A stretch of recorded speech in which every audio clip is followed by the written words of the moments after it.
Hello, I'm your host, Ethan Kogas, and today I'll be covering both sides of the climate change debate. To summarize, the sides of the climate debate include the minority and the consensus. The consensus view is that climate change is predominantly caused by human beings and is very harmful. The minority view is that climate change is real, but is not predominantly caused by humans, and instead by a majority of other different factors.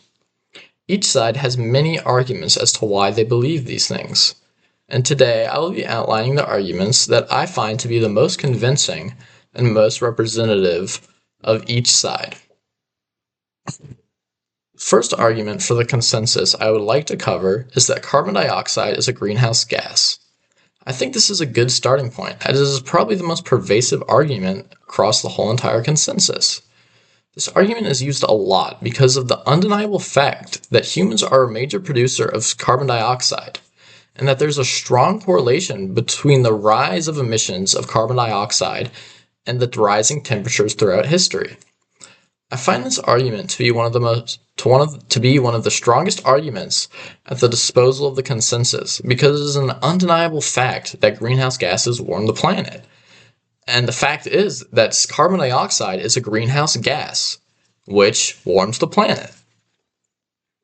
A second argument for the consensus I would like to cover is that 97% of scientists agree with the consensus. This is basically meant to say that since so many different scientists agree with the consensus and their conclusion, it strongly suggests that the consensus view is true. I find this argument to be just as effective as the first, slightly more effective even, especially towards the general public who may know very little about climate change. Sweeping statements like this make it seem as if it is a guaranteed fact that climate change is caused by humans. Saying that basically all scientists agree with some fact can be super convincing because scientists are held in such high regard and are trusted in our society.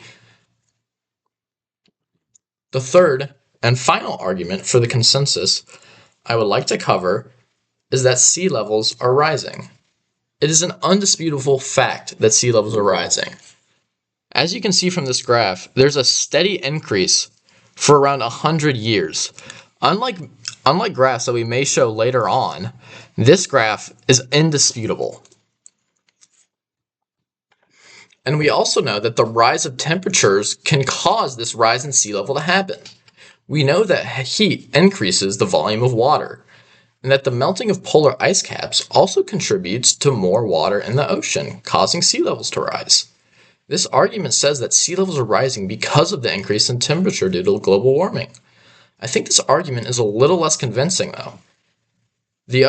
I think this argument is a little less convincing than the others because there's a jump in logic. While sea levels are most definitely rising, that part is indisputable as we can see from the graph.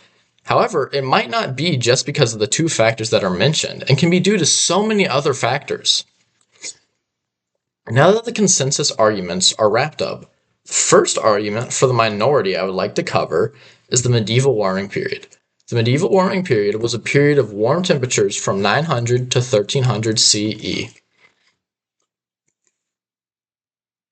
As you can see from this graph, everything was normal for temperatures, and then there was this sudden increase in temperatures, as you can see right here, from 900 to 1300 CE. This period is significant because this was before the time of humans burning fossil fuels, the main producer of carbon dioxide. The minority favors this argument because of the fact that humans were not producing carbon dioxide in this era, yet it was still very warm, thus pointing to the fact that carbon dioxide and temperature might not be as closely connected because carbon dioxide clearly could not have caused this period of warming. In my opinion, I find this to be the most effective minority argument because it pokes a hole in one of the consensus's most effective arguments, which is the fact that man-made carbon dioxide is the main cause of global warming. A second minority argument that I would like to cover is the Great Pause. which was a period from 1998 to 2016, which had no net rise in temperature despite the increase in carbon dioxide during that time period. This is another one of the minority's most effective arguments, as despite the clear increase in carbon dioxide, which is said to increase global temperatures, there was no temperature increase. I think this argument also helps to reinforce the medieval warming period argument, because it not only shows that carbon dioxide and temperature might not be that closely linked, but it was also during a period that had heavy carbon dioxide production, which is a weakness that I felt the medieval warming period has. The fact that it was just so ancient, it happened so long ago. The fact that global temperatures didn't increase despite the increase in production of carbon dioxide is a hard fact for the consensus to swallow, since it's so recent and they can't refute it, unlike the global warming period. The third and final minority argument that I would like to cover is the hockey stick graph, which is a graph created by Michael Mann that shows an increase in mean global temperatures. As you can see from here, this small and steady decrease is known as the shaft of the hockey stick.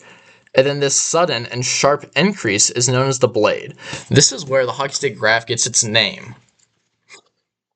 After this graph came out, it was later revealed that the graph had been fudged, and that two datasets had been spliced together. One dataset coming from tree rings, which are notoriously unreliable. This graph and the subsequent controversy surrounding it are used by the minority to make the argument that the consensus has a tendency to fudge the data to back up their point of view. I find this argument to not be as effective as other minority arguments, because this does not refute or respond to any point that the consensus makes. Rather, it just points the finger and villainizes the consensus view, whereas other minority responses actually respond with facts and hard evidence to what the consensus has to say. These 6 arguments are some of the most prevalent arguments that both sides present. After hearing both sides, which arguments do you feel like held the most weight and were the most convincing? I hope you enjoyed today's video, and please remember to leave a like, comment, and subscribe. Thanks, and I hope you have a great day.